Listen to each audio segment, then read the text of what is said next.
Hi అండి, అందరికీ నమస్తే. Welcome to my channel. Thumbnail చూడంగానే మీకు అర్థమై ఉంటుందండి ఈ వీడియో దేని గురించి అనేది. అవునండి, పట్టు చీరకి కుచ్చుళ్ళు ఎలా వేయాలో ఇంకొక వీడియో అండి. ఆల్రెడీ నేను ఇంతకు ముందు వీడియోస్ పెట్టున్నాను. ఫస్ట్ మనం బీడ్స్ కుట్టుకోవాలి. ఆ బీడ్స్ కుట్టుకోవాలంటే శారీకి ఏ కలర్ థ్రెడ్ అనేది తీసుకోవాలో మనం చూసుకోవాలి. ఈ శారీ వచ్చేసి మెరూన్ కలర్. అలాగే శారీ మొత్తం కూడా all over design silver colour తో ఉన్నది కనుక నేను మెరూన్ థ్రెడ్ అలాగే సిల్వర్ కలర్ కాంబినేషన్ తో డిజైన్ అనేది చేశాను అన్నమాట. సిల్వర్ కలర్ బీడ్స్ అలాగే గంటల్లాగా ఉండే బీడ్స్ అయితే నేను ఇక్కడ తీసుకున్నాను. ఫస్ట్ మనం ఇవి ఎలా కుట్టాలో చూద్దాము. ఇలా 2 కలర్ సిల్క్ థ్రెడ్స్ తీసుకున్నాను. ఫస్ట్ మనం శారీకి వచ్చేసి మార్క్ చేసుకోవాలండి. నేను ఇక్కడ టేప్ పెట్టలేదు, మిస్ అయింది. సో చాక్ పీస్ తో చూపిస్తున్నాను. 1 to 1.5 సెంటీమీటర్స్ మార్క్ చేసుకున్నాను. అలాగే ఒక నీడిల్ కి 8 లైన్స్ థ్రెడ్స్ తీసుకున్నాను.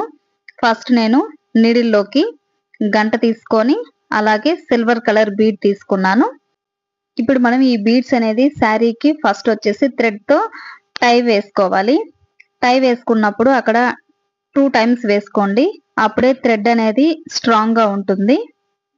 ఫస్ట్ మనం వీడియోలో చూపించిన విధంగా ఇట్లా టై వేసుకోవాలి 2 టైమ్స్. ఆ నెక్స్ట్ మళ్ళీ బీడ్స్ లో నుంచి నీడిల్ ని బయటికి తీసేయాలన్నమాట.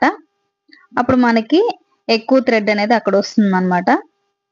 అలా తీసుకున్న తర్వాత ఎక్సెస్ గా ఉన్న థ్రెడ్ ని కట్ చేసేసి అక్కడ మనం ఒక నాట్ అనేది వేసుకోవాలి.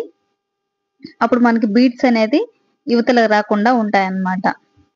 సింగిల్ కలర్ థ్రెడ్స్ అయినా బీడ్స్ అనేది స్టిచ్ చేసుకోవచ్చు. లేదంటే మనకి కన్ఫ్యూజ్ కాకుండా ఇలా కలర్ మార్చ్ కలర్ తో వేసుకోవడం వల్ల కుచ్చుళ్ళు కుట్టేటప్పుడు కూడా ఈజీగానే ఉంటుంది. కొంచెం ఇంట్రెస్ట్ ఉంటే కనుక ఇవి చూసామంటే ఈ కుచ్చులు కుట్టడం పెద్ద కష్టమేం కాదండి. మన శారీస్ ఎవరికో ఇచ్చి డబ్బులు పే చేసే బదులు మన శారీస్ కి మనమే ఇలా ఈజీగా టాజిల్స్ అనేటివి వేసేసుకోవచ్చు. అదిగాక ఎవరైనా ఖాళీగా ఉండి ఏం చేయాలో పాల్పోయినప్పుడైనా సరే ఇలాంటివి వేసి మనీ కూడా ఎర్న్ అనేది చేసుకోవచ్చు. వీడియోలో చూపించినట్టుగా 2 కలర్స్ తో బీడ్స్ అనేది కుట్టేశాను. నెక్స్ట్ వచ్చేసి దీనికి టాజిల్స్ అనేది ఎలా వేసుకోవాలో చూద్దాము.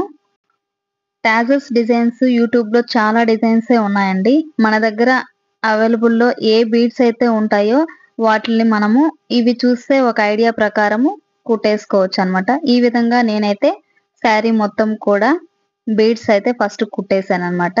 నెక్స్ట్ వీటికి టాజిల్స్ కుడదాము. ఏదైనా థిక్గా స్ట్రాంగ్ గా ఉన్న అట్టముక్కకు కానీ లేదా స్కూల్ ఎగ్జామ్ ప్యాడ్ కైనా సరే మనము థ్రెడ్ ని తీసుకొని 100 టైమ్స్ చుట్టేయాలన్నమాట. అలా చుట్టినప్పుడు 100 + 100 200 లైన్స్ అనేది మనకు వస్తాయి. దాన్నంతా కూడా గమ్ తీసుకొని నీట్ గా అంటించేస్తే అప్పుడు అటు ఇటు కదలకుండా ఉంటాయి అన్నమాట. అప్పుడు మనకి టాజిల్స్ కుట్టడానికి ఈజీ అయిపోతుంది. సో అలా తీసుకున్న లైన్స్ అన్నమాట ఇవి. 100 100 200 లైన్స్ టోటల్ గా. వీడియోలో చూపించినట్టుగా ఫస్ట్ మనం ఆ థ్రెడ్స్ మధ్యలో 2 భాగాలుగా చేసుకొని మధ్యలో పెట్టి అక్కడ 2 నాట్స్ అనేది వేసుకోవాలి. ఆ థ్రెడ్స్ ని ఫోల్డ్ చేసేసి దానికి జెరీ థ్రెడ్ తో అటు ఇటుగా ఫుల్ గా చుట్టేసుకోవాలి. ముడి వేసుకుంటానే చుట్టేస్తే ఇంకా స్ట్రాంగ్ గా నిలబడిపోతుంది అన్నమాట. వీడియోలో చూపించినట్టుగా ఈ విధంగా జెరీ థ్రెడ్ తో నాట్ అనేది వేసేసుకోండి. ఈ వీడియో ఎవరైనా ఫస్ట్ టైం చూస్తున్నట్లయితే ఇంతవరకు నా ఛానల్ ని సబ్స్క్రైబ్ చేసుకోకపోతే ప్లీజ్ సబ్స్క్రైబ్ చేసుకోండి. మీ సపోర్ట్ అనేది నాకు ఇవ్వండి. ఇలా మెరూన్ థ్రెడ్ అలాగే సిల్వర్ థ్రెడ్ తో టాజిల్స్ అనేటి మనం కంప్లీట్ చేసేసుకోవాలి. లేదా మీరు ఇష్టమైతే సింగిల్ థ్రెడ్ తోనే మొత్తము టాజిల్స్ అన్ని కూడా వేసేసుకోవచ్చు. ఒక శారీకి మినిమం 30 to 35 దాకా టాజిల్స్ అనేటివి వస్తాయండి. మనం ఎంత దగ్గరగా వేస్తామో లేదా దూరంగా వేస్తామో మనం పెట్టుకునే కొలతను బట్టి ఉంటుందన్నమాట. జెరీ థ్రెడ్ తో నాట్ వేసేసాక టాజిల్ ని మనం ఎంత లెంత్ కావాలో అంతవరకు చూసుకొని దాన్ని సమానంగా పెట్టుకొని కట్ చేసుకోవాలి. ఇలా నీట్ గా టాజిల్స్ అనేది కంప్లీట్ చేసేసుకోవచ్చు. ఇలా నేను ఈ పట్టు చీరకైతే ఈ విధంగా టాజిల్స్ కంప్లీట్ చేసేసాను. వీడియో కనుక మీకు నచ్చినట్లయితే please like, share and subscribe. Thank you for watching.